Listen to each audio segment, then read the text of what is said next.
Welcome to the webinar. Today we're going to be talking about effective career planning for your workforce. So let's go ahead and take a look right in here.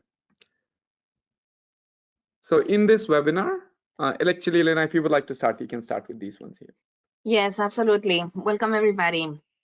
The idea for today's webinar is to learn a little bit about best practices to manage skills and job profiles, ultimately to arrive to how to manage your career pathways or career trajectories. That's the idea for today's webinar. We'll be able to see how to shape that career development plan, how to implement effective skill matrix together with assessment processes for those, and how to analyze employees' skill gaps to develop future leaders. And then we'll go into a Q&A section. That's the agenda that we have for today. If you have any questions at any point during the webinar, please use that chat box that you have at your disposal. I will be monitoring that chat, and depending on the nature of the question, we might answer it right away or we will leave it for the end. But please go ahead as questions come up. You can just write them down there. And in the GoToWebinar screen, there is a separate chat area as well as a separate question area. So you can use both of them to chat areas just generally to chat, and question areas for the questions. But again, if you put something in the chat box, we'll be happy to answer that as well. And I did hear from Joanne. She actually had a family emergency. She's not able to join us today. She was profusely apologetic, and she's been on some of these webinars in the past, but we'll try to do our best and try to answer all perspectives here. So today, we regret that Joan cannot join us, but we have here Dr. Amrinder Arora, who is the CEO and co-founder of ClayHR. He has 20 plus years of experience in enterprise software and technical leadership. He also teaches algorithms and AI as part of the faculty of George Washington University here at Washington, D.C. And myself, Elena Correas, and I am the Chief Growth Officer for ClayHR. Yes. I think we can go right into the outline here. That's right. So what we'll do today in order to explore how to effectively build your career planning and your career management practice in your organization is go over three key concepts. Those of job profiles, career pathways, and competency matrix. And then we'll put that together to build up what could it look like for your own organization, using career steps to analyzing employees' skill gaps effectively, and how that does all translate into a good practice for you, your employees, engagement of your employees, retainment of your employees, and eventually growth for everybody. All right. So if you want to get us started. Yeah, so I think the main idea here is that let's start with the end in mind here, or where do we want our organization to be? So kind of as I speak to customers worldwide, often it's easiest to get started with what's our end goal in mind. The end goal in mind is that every employee in the organization should be able to see their long-term career within the organization. They should be able to see where they are, how far they have come from where they started, what they can become next, how their role can evolve, how their contribution can evolve, and what is the way for them to maximize their impact. And that can be in terms of career growth. Sometimes people can think in terms of a very default career ladder. Sometimes they can think in terms of a lateral move. Somebody could say, hey, I've made a lot of dent on marketing, but I do want to now move into sales and do want to do some good work there.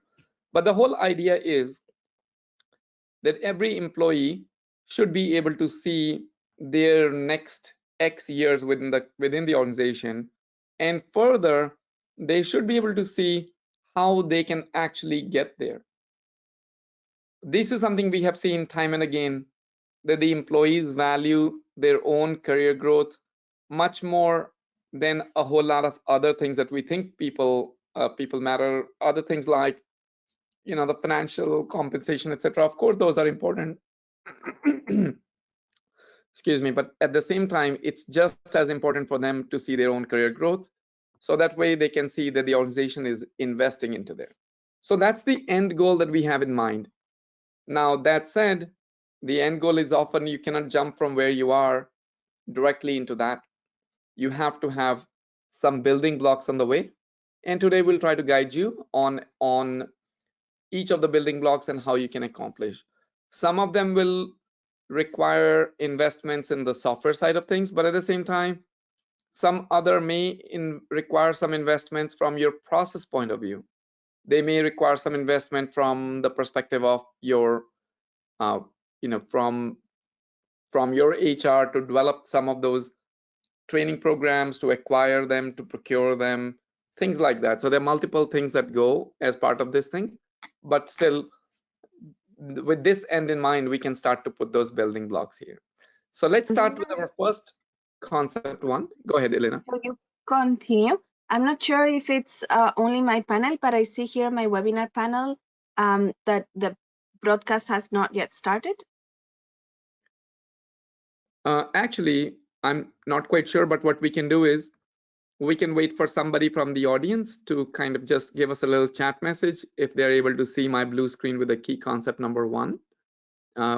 If maybe somebody can just, it's always, technology is always something interesting to kind of see. So let's see if somebody can give us a little thumbs You up might here. see in your dashboard there is like a orange button that says start broadcast.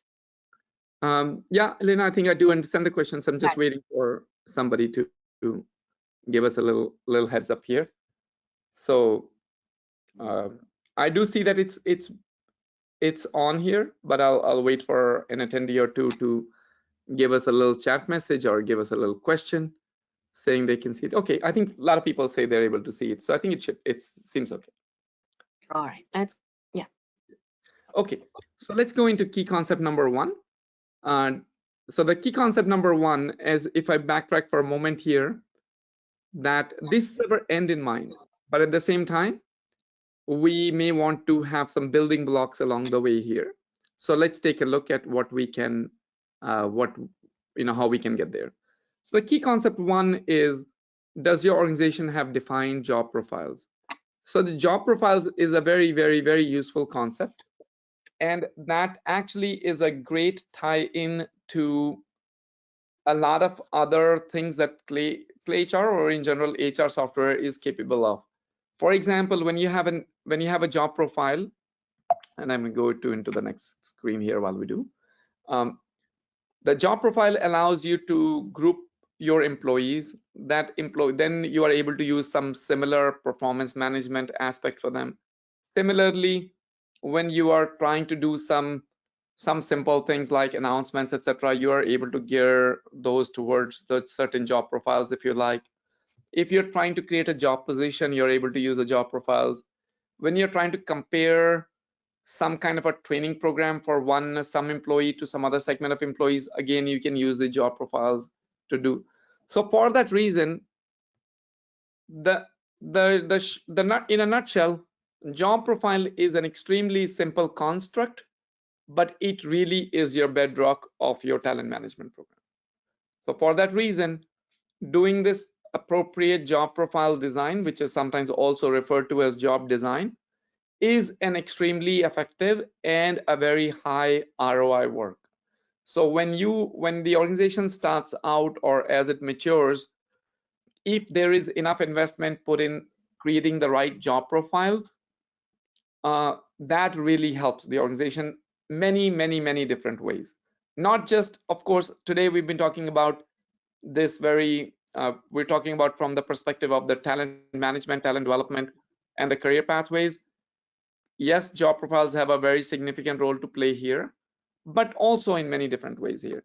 If I'm backtrack for a moment here, I do want to show you that this screen that we were looking at, it's just a regular career plan screen inside ClayHR. But of course, today's webinar, we keep it broad for many of our prospective customers who are not currently using ClayHR, but they could be using something else, at least you start to visualize what is the capability in the HR system that you should be aspiring for to make sure that you are able to make to give your employees the right pathway, right set of future within the organization.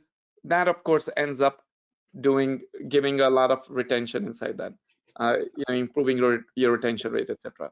So going back to the idea of job profile, the job profile is a simple construct, but you definitely need to have that here.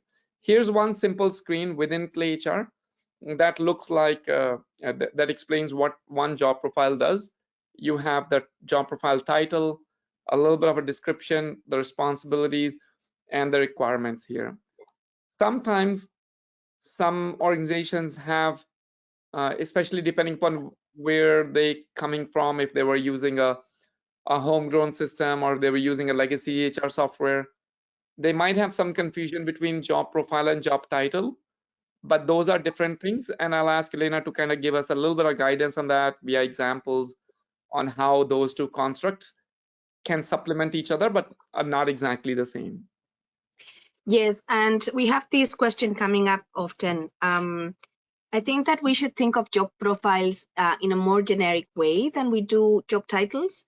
Job titles, typically, there might be a one-to-one correlation there, as many job titles as people in the organization. However, job profiles tend to be a little more generic, offering a description of what the responsibilities may be.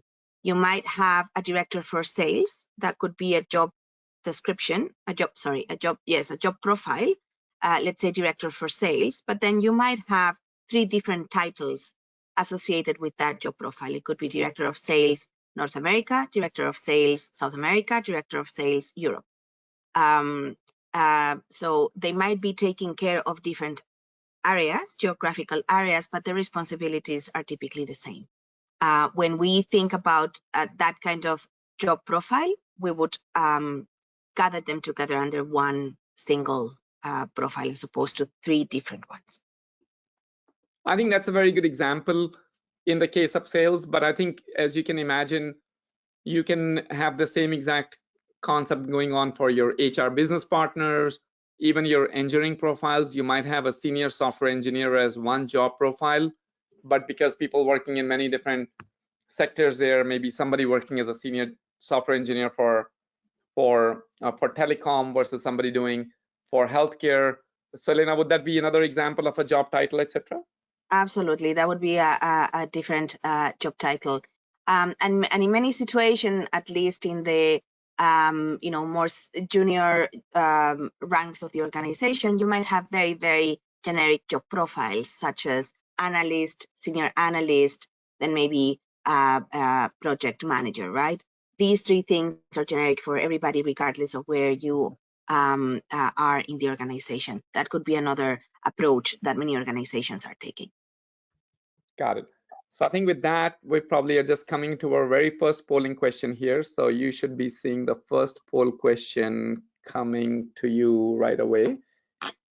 And the panelists cannot answer. So Elena, you probably are not going to be able to see that for a moment. That's right. Yeah. So let's see if people can take the moment to. So let me read the question out loud. The question says, what is your understanding of career pathways within your organizations? And we have 4 possible answers.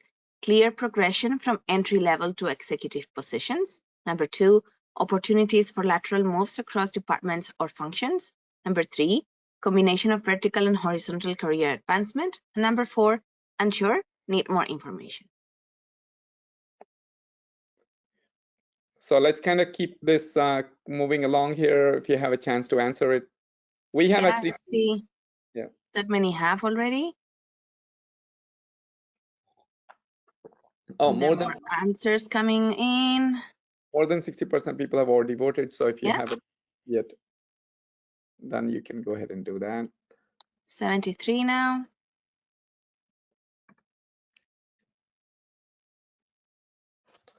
And I think once it's done, I will have a chance to show share the answers. Yeah. Okay. I'm gonna go ahead and close the poll. And I can also share the results here so you guys can see here. Okay, so everybody should be able to see the results here. And now what I don't recall is, well, let's give people just a moment here. Okay, so thankfully, Elena, nobody says that they just need more information. People have some answer here already. So are you surprised by these results? But I think it's good to see that a lot of people see a clear progression, at least even if from the, as a regular growth perspective. I think that's a good understanding of career pathways. But also, as you can see, some people have given the opportunities for lateral moves as well across departments. So I think that's a good example as well. And I think it's supposed to say departments or functions, even though I think the second part is cut out, but I think everybody probably made out what that was. And combination of vertical and horizontal career development. So I think both of those combined as well is a good understanding of career pathways. So I think everybody here has come with a good understanding of career pathways as well. So that means we are able to go ahead and continue this path here. And now I'm not 100% sure if my screen automatically goes back to the sharing mode, or do I have to do it again? Yes, we can see you're still in the polling question one. Okay, perfect. Thank you. So then let's continue here. And I'm the key concept number 2, which is exactly what we just had this polling question on. So we can now talk a little bit more about that here.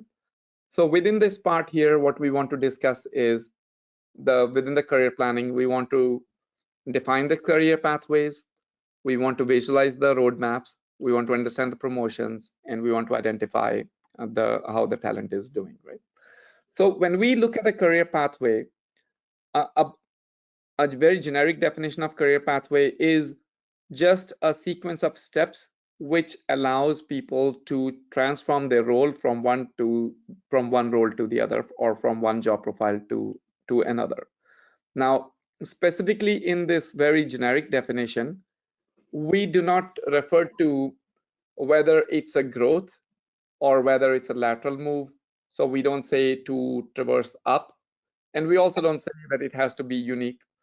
For example, in many of the career pathways that we come across, you can see that an HR manager might have this as their natural progression, but they might also have 2 other steps as well. So that means that a career pathway does not limit an organization to a very strict linear chain. It could have paths that are diverging. So in a simple context, so a senior software engineer, after becoming a senior software engineer, may aspire not to be whatever is considered the next step, such as a director of technology or an engineering manager, right? Instead of that, they might aspire to change their role to go into business analysis. So all of those are your career pathways. And one thing we identify and observe time and again is that every organization really has career pathways that are quite diverse and are very different from other organizations, even within the same industry. Now, that said, there are a lot of common elements. There are a lot of common career pathways. That always is a good starting point. But the fact that your organization is unique and it has some of those very specific career pathways, it's something that I think you should start with as an opening assumption, that you're going to have some pathways that are different from what other people are doing here. I don't know, Elena, if you see, as you kind of work with customers all across, if you see some very interesting scenarios of how they are designing them and how they are absorbing them. Yes, and I'm sure you'll touch upon this as well, which is many organizations are very hesitant of drawing career pathways that are too linear, because they want to give people options well beyond their trajectory or their career. So you will see that a rising trend is to see not only those linear pathways, but also being able to explore beyond that career and see where you could go from here, even outside of your department or your natural conventional trajectory. Right. And I think what Elena is just mentioning is also touches upon the concept of career exploration. So I will talk about that in a moment as well. So here on this slide, what we're looking at is sort of your career pathway that's independent of an employee at the moment. We're just looking at what is your career pathway design. And again, you can modify your career pathway. You don't have to be limited to what the default out-of-box pathways look like. You can easily change them. And as well as another very key capability that I want you to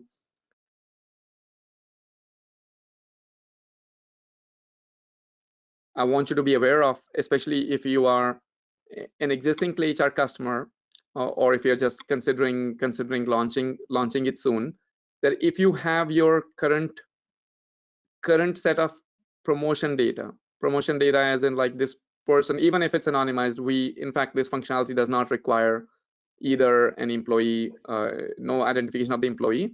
It could be just an anonymous ID saying that employee 1 was this job profile and they became this job profile as on this date. It does not have to say anything about is it a promotion, is it a lateral move. You don't really need any of the data. You simply import that into the system, and the system is then able to create these bespoke career pathways that apply to your organization. This is a very, very, very clever functionality that essentially speeds up the process for you quite a bit. You don't have to come up with them, rather let the data speak for itself. The system will automatically create these career pathways, which is a very, very, very useful idea. And even going to that example that Elena was mentioning, even if you have your old data in the form of job titles, the system is still able to figure out that this job title, such as sales, I think Elena, you had director of sales North America, that was your example. Yeah. So even if you have somebody who was director of sales North America, changing their job profile to a VP of sales, the system is able to understand that the previous one was a job title, so it's able to abstract that out and create the job, create the right career pathway step there, create the right career pathways. Of course, what it creates are available to you in the draft mode. You can change anything you like, but it does speed up the process.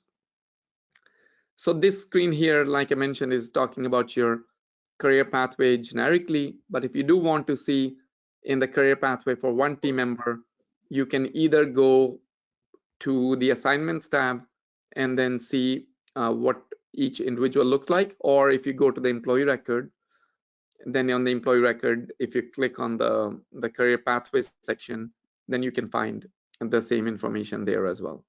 Now on this part here, I do, because Elena did mention some part about career exploration, I do want to mention this part here as well, that the person does not need to be tied to one career pathway.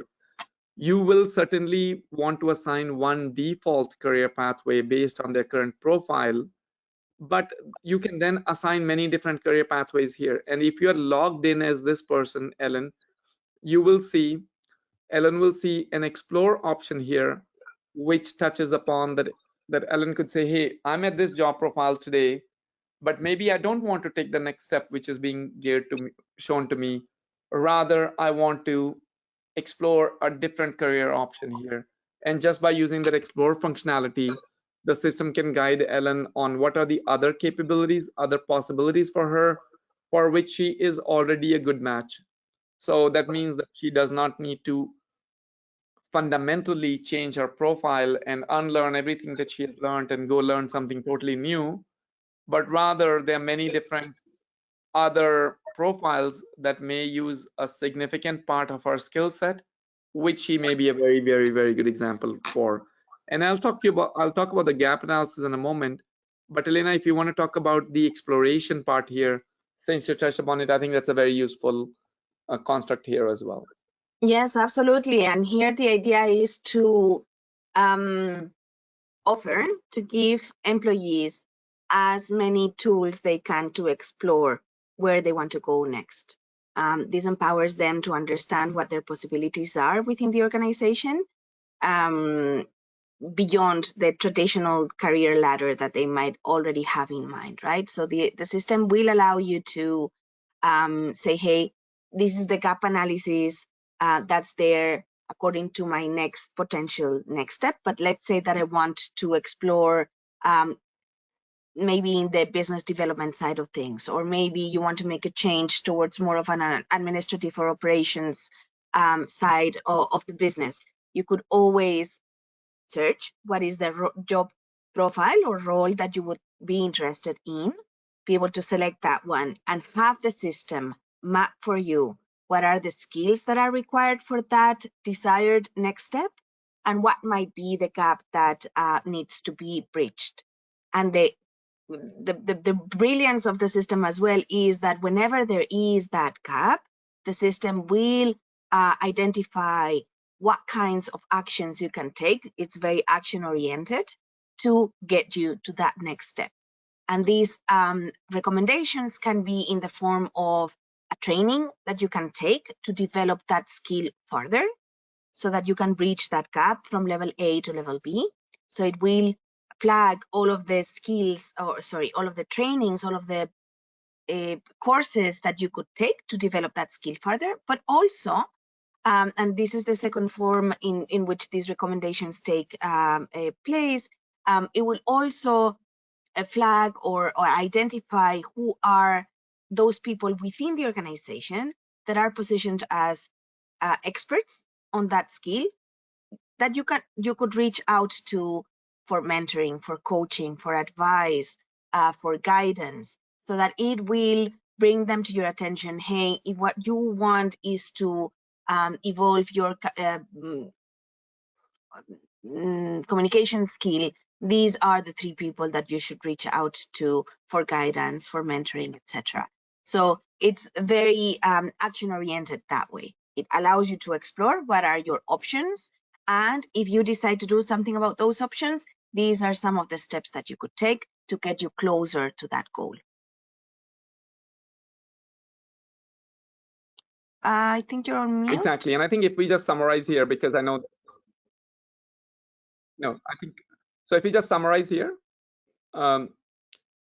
if you just summarize here, going from the previous step here, I think it's important to tie everything together here, that the system allows you to create the career pathway, allows you to visualize the career pathway for one team member, where they can see what their next step is. There can be more than one of that. And then for each of them, you can, for the next step here, you can see where exactly your skill gaps are. And like Elena mentioned, the system's very action oriented, doesn't just show you the skill gaps, but rather it also tells you what are the ways for you to bridge those skill gaps in form of its recommendations.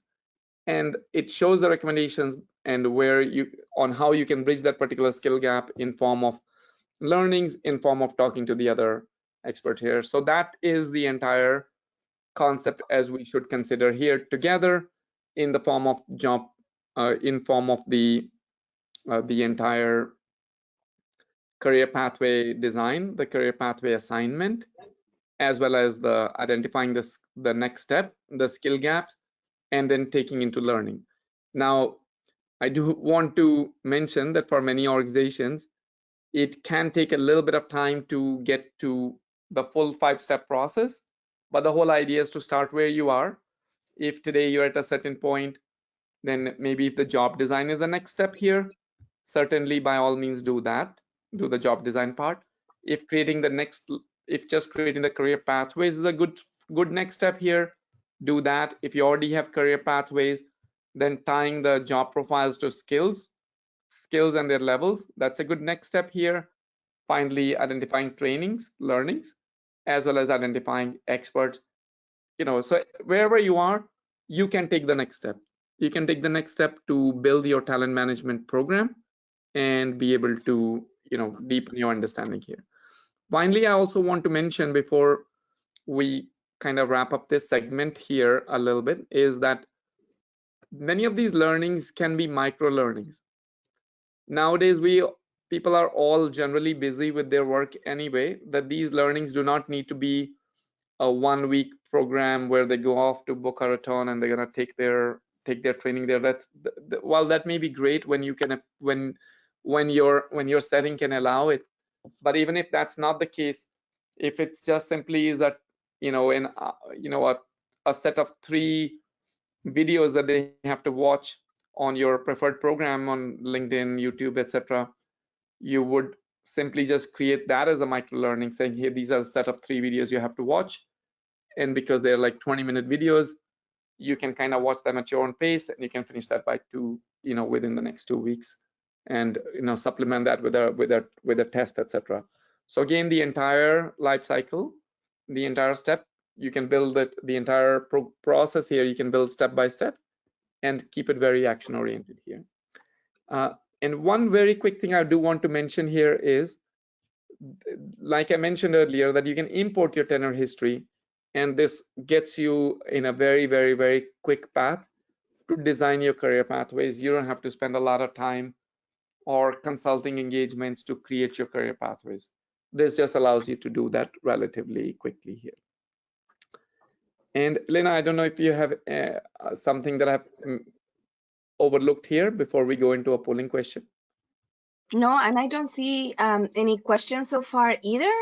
This is just a reminder that if you have any questions as they come up, you can use your question panel in your webinar panel, and we can bring those up. I think we're good to go to the next polling question, and I can read it for you so that you can all take a look at it. So the question is, how familiar are you with skill matrices for talent development? And we have 4 options.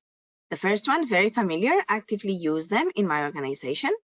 Number 2, somewhat familiar, haven't used them extensively. Number 3, not familiar, would like to learn more about their uses. And number 4, unsure, need to know more about it. So you can just choose your choice there, your answer, and we'll see the results in a few minutes. We have more than 50% of you have already voted. Let's give you a couple more seconds there to finalize your answers. Things are very tight, actually.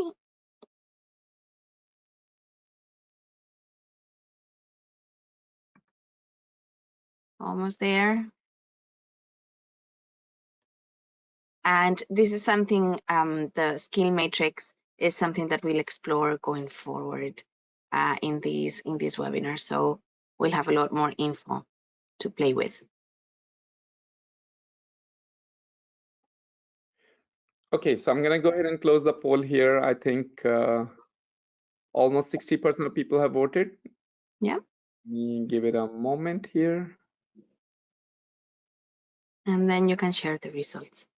Okay, let me share the results here as well.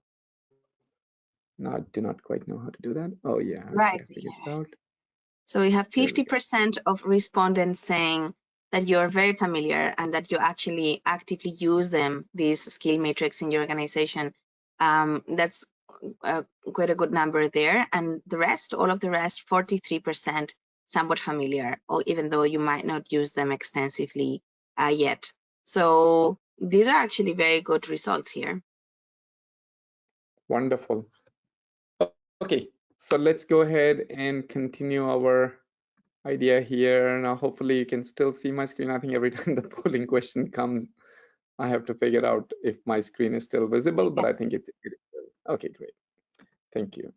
Okay, so let's go into that specific concept which we just discussed around the skill matrices, and in general of the competency management. This is a very useful part of the application, but also a very important part of your overall HR program. Every HR department everywhere in the world is often talking about this. This is a common topic of discussion. So let's focus on this. So here we're going to talk about what's the key concept of who knows what at what level. Okay? So in this context, we can say it's a method for analyzing employee skill gaps efficiently, but at the same time, we can also just think about, in general, even if you're not doing it from a career planning perspective, having a skill matrix is one of those useful concepts that at least allows you to measure, capture, and then highlight every employee's skill set with the specific proficiency that they have. So that, in that sense, the skill matrix is a very useful concept.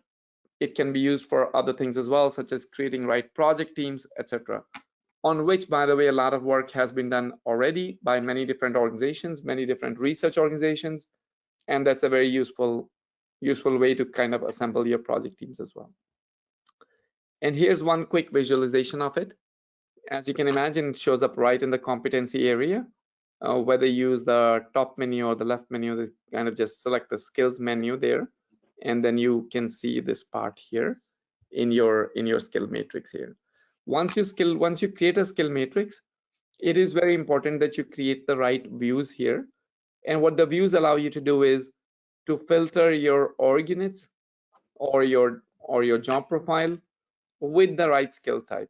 So that way you can kind of create a view for the sales team members with the sales skills, management team members with the management skills, etc. So in that sense, it's a useful way to slice and dice the population, your team, with the right set of skills that show up corresponding to them. And before I go into the next polling question, Elena, normally when you see the customers trying to implement their first version of skill matrix, what do you come across as their primary challenge? Is it knowing the right skills, or what do you normally see then? I think that the biggest challenge here is the level of ambition for a first try. This idea that the perfect is the enemy of the good. They feel very tempted to have a very exhaustive list of skills, thinking that that would be the way to the best way to go live. And on the contrary, the best or the examples that we see more successful are those organizations that tend to start a little smaller, if you like, with the basic most important skills across the board and start implementing those. And then naturally, that gallery of skills that people incorporate into their job profiles, into their organization, starts evolving, but in a very organic, natural way. So the most common challenge across the board is wanting to go with every single skill with such a level of detail that it becomes daunting very, very quickly. A recommendation based on what we've seen is more successful is typically go with the basics, choose maybe 5 categories of skills, and within each category of skills, choose 3 to 5, 5 to 7, but no more than that. And of course, this of course depends on your industry, your business, how far along you are already in this journey. But the idea here, or the recommendation, is always don't let the perfect be enemy of the good. Get started, and then it will evolve naturally. People will start asking for it more as they start using it. Yeah, and I think there are quite a few questions there already. If you have not yet asked your question, you can please ask your question. We still have about 15 minutes on the webinar, so we have a couple of more slides to cover here, but if you have not yet asked your question, you can already go ahead and ask, and we'll try to get to it as soon as possible. Now, one of the things here, Elena, I know we're gonna go right into it here. Next is the 9 box. So before we touch upon the 9 box here, let me quickly bring up the polling question here. And this is our final polling question here. So just in interest of time, we're gonna try to do this within the, within 60 seconds here. So if you have not, please take a moment to answer the polling question right away, so we can keep it moving and also get to some of the questions here as well. Yeah, and answers are coming in very quickly as well. So the question is about the 9 box. Have you utilized the 9 box model for talent assessment and succession planning? Yes, extensively. Yes, but only to a limited extent. No, but interested in learning more about it. And no, not familiar with the concept. So I'm going to already share the results here, so we can just kind of already move this thing here quickly. Is that a good number of people have used this extensively. Some people have used it to some extent. Some people are still trying to learn more about it, but at least there seems to be some familiarity there. So I'm going to go ahead and continue this thing, continue this moving along on this. And I hope again that we can see the slides again. So We can see. before we get into the 9-box, which of course I think, as you can imagine, is the next topic we're going to cover here, I did want to touch upon one thing with respect to the skill matrix still. So when you create your skill matrix, one of the common tricks that you should definitely consider doing is that you should set the skill matrix to set to auto calculate, auto update mode.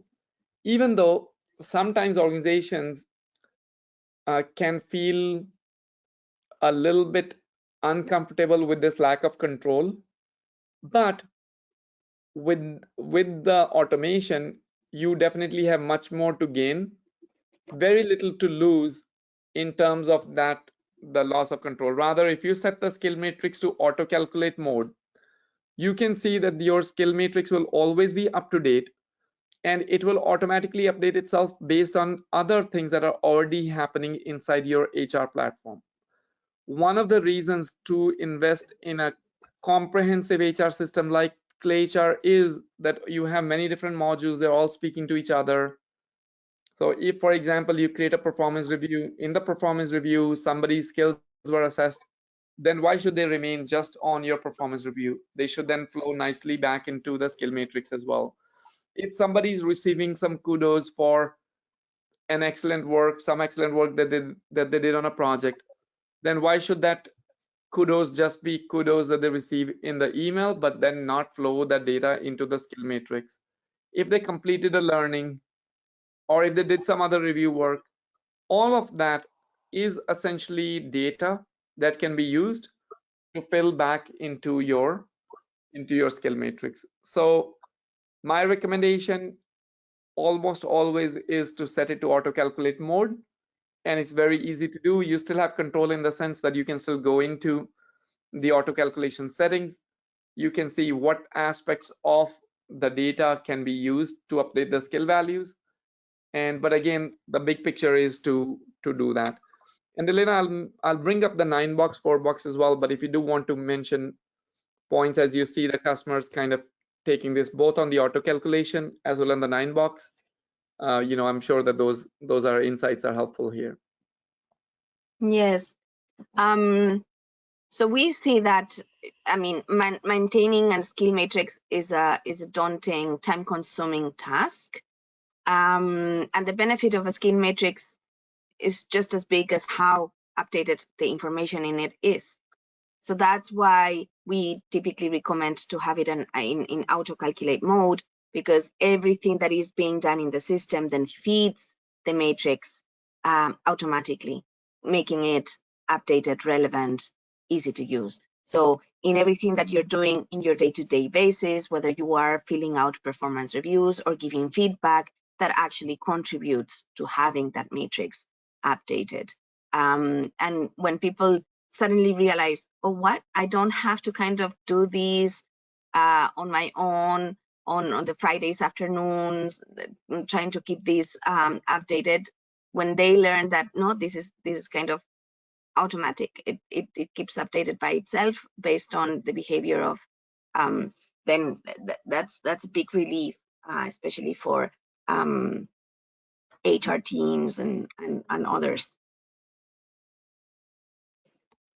And also on the 9-box, there is a certain uneasiness. Sometimes some organizations who have not implemented 9-box in the past, what they feel is that 9-box seems to them that it's locked in time, that it's only representing one snapshot in time, which may be true in a certain sense that, of course, while you can update it, the performance and the potential snapshots were coming from a certain point in time.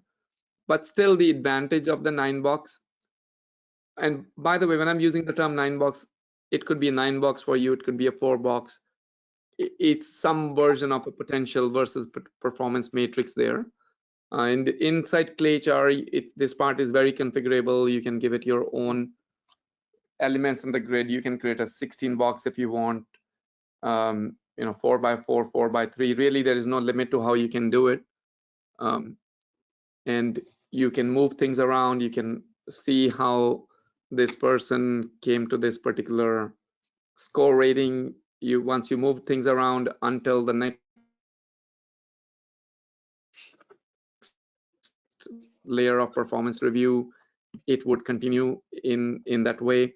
So there is a certain that disadvantage about being locked in time may be true, but still the biggest advantage that you have of this, that you are able to see your high performers, high performance, low potential people versus your very high potential but still not for people who are performing fairly low. You're able to see them as well as see the people who are doing very well on both axes. At least it allows you to chunk them. Now, of course, one could question that, hey, if somebody's at this corner, I'm not sure if the cursor is visible, but I was just pointing to one of the corners of this boxes here, and if they go from the corner of the box to the next corner of the box, to the next box, it can seem with a very small change they could be in the next box. Sure, all of that is true. That's why this particular construct is not there to be prescriptive, but it gives you some guidance on how exactly to use that information. And if you see somebody in the corner, you can see, okay, maybe the label that's being assigned is not necessarily correct because it's not like the person's in the center of that box. So you still have to use your judgment correctly on these things.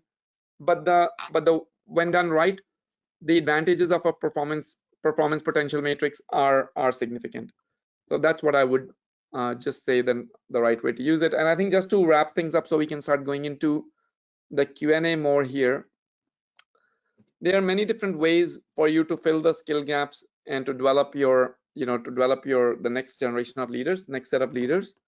Is the trainings, assisting the employees in understanding the skills, empowering them with the learning program, with the knowledge, is some common things to that can help you kind of do that, as well as to put it all together.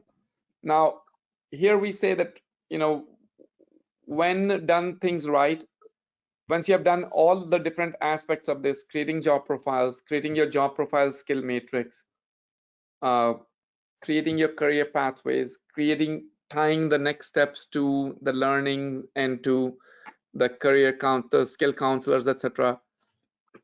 What you can accomplish together is quite significant, and that's really is the end goal that you have in mind generally, which is to create the career pathway, the next steps, the recommendations, ultimately leading to a higher employee retention, higher employee growth, and ultimately good business outcomes here. So that's it all together. That's, I think, most of the items we had on the webinar agenda here. So let's go into the questions. There are quite a few commonly asked questions here.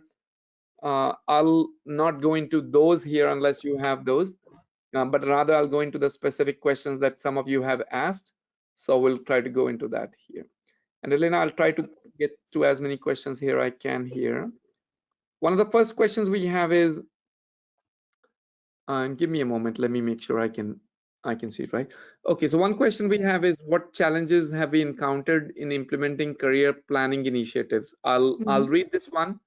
I'll also read another one here, and Elena, you can try to answer both of them together. So that another question is, how should organizations prepare for future changes in career planning strategies here? So the future changes as well as challenges in implementing. Elena, if you want to take your first shot on these two. Yes. So one of the things that organizations typically encounter is, how to deliver all of this information to customers, and having a system, and of course communication is key here, right? Whenever new initiatives, career planning initiatives are going to be put in place or modified, being able to communicate that clearly to employees is key. And in our experience, what we've seen is that a tool that kind of makes that visualization very easy is very helpful, because it takes away a little bit of the ambiguity that there might be whenever these initiatives are in place. And the ambiguity doesn't go away just because you have a tool, but it definitely helps. So communication is one of those big challenges, that having a tool that helps communicate is common, is key. So I think, Elena, and before you discuss the second part of the question regarding future changes, one point on that ambiguity is that I'll highly underscore here is that merely the fact of defining the career pathways and publishing them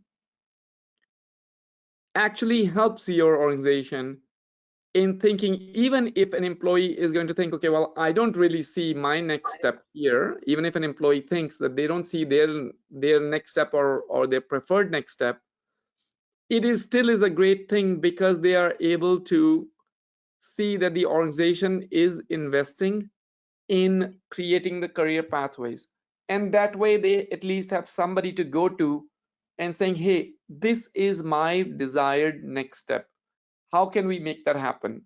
And then somebody can say, okay, if that's your desired next step, even though the career pathway that we have created does not seem to allow that today, but if the employee, if the team member is a well-performing team member, the organizations are trying to do every single thing that they can to retain and to grow that employee, so they can give them an alternative path forward. And even if they're not able to change the master pathway, they can say, that's perfectly fine, this is where you may want to go. So again, that's why it is still is a human game. So publishing that career pathway, making it out open, is still is a pretty significant step that can push you forward. And Elena, let's answer the second part of this as well, the future changes as well. Yes, and very linked to the first question is organizations are a little bit hesitant sometimes to publish anything, because they think that that sets things in stone, and nothing further from the truth. Nothing is set in stone. Organizations are a live organism, as it should be, continuously evolving and changing, and being able to transmit that, to communicate that hey, this is just a snapshot, is a simplification of reality anyway, as all of these kind of tools are. But in the simplification, it allows the communication, but we should all operate under the assumption that it does not reflect the full scale of reality, or that it won't change, adapting to how organizations are evolving. So I think that HR teams, executive teams, leadership teams, and we see this all the time, are less and less afraid of saying, hey, this is just, consider it a draft, a very good draft, but it's a living, continuous, it will always live in a draft stage, so to speak. It will keep on evolving, it will keep on changing, we will add more details, we will take away those things that are not longer reflective of reality, our industry, and our business. So being able to very openly say, this is the best version we have today, but it will keep changing, is a very good way of approaching all of these initiatives. Great. Thank you, Elena. I think that I liked it how you tied both of those two things together. That one, don't be afraid to publish something that is a good, that's a good version of it. It does not need to be the final version. The organization itself is a living organism. So for sure, the career pathway is as well, right? So you will create new career pathways, you will modify the career pathways, and in future, when you come across new job profiles that don't even exist today, surely your career pathways will change to do that. I know there are quite a few questions, but we are unfortunately out of time. I do want to make sure we finish on time. People do have next meetings where they want to run into. And I think, Simon, we did not get to your question around employee engagement. Jennifer, I think we did get to one of your questions, not the other one. So we can continue the conversation. If you're not yet connected with us on LinkedIn, feel free to connect. Feel free to ask your question via your account manager if you're already an HR, if you're already a ClayHR customer. If you are not, feel free to reach out to us on our website. Happy to answer any questions. Also, you should be able to download the handout from this webinar as well. So if you can please, in the last 30 seconds that we have here, can you try to download the handout here and see, you can give me a little chat message whether you're able to do that or not. Otherwise, when you get a reminder at the end of the webinar, we can try to include the handout there as well, but this probably is very convenient. So if you have an opportunity to go ahead and download, just go ahead and download the entire handout right now. All right, thank you very much, everyone. There was a bit of a packed session. I know we tried to cover everything here, but hopefully this gives your organization the step-by-step, or at least the next step in implementing a very effective career pathway, very effective career development program, a talent development program. Again, thank you for paying attention, and look forward to continuing the dialogue here. Have a great afternoon, and look forward to seeing you in some of the next webinars. Thank you very much, Elena, for joining. Very helpful here. Thank you. Good afternoon, good morning, good evening. Different people from different geographies, right? Yep. Thank you very much, everyone. Have a good one. Bye.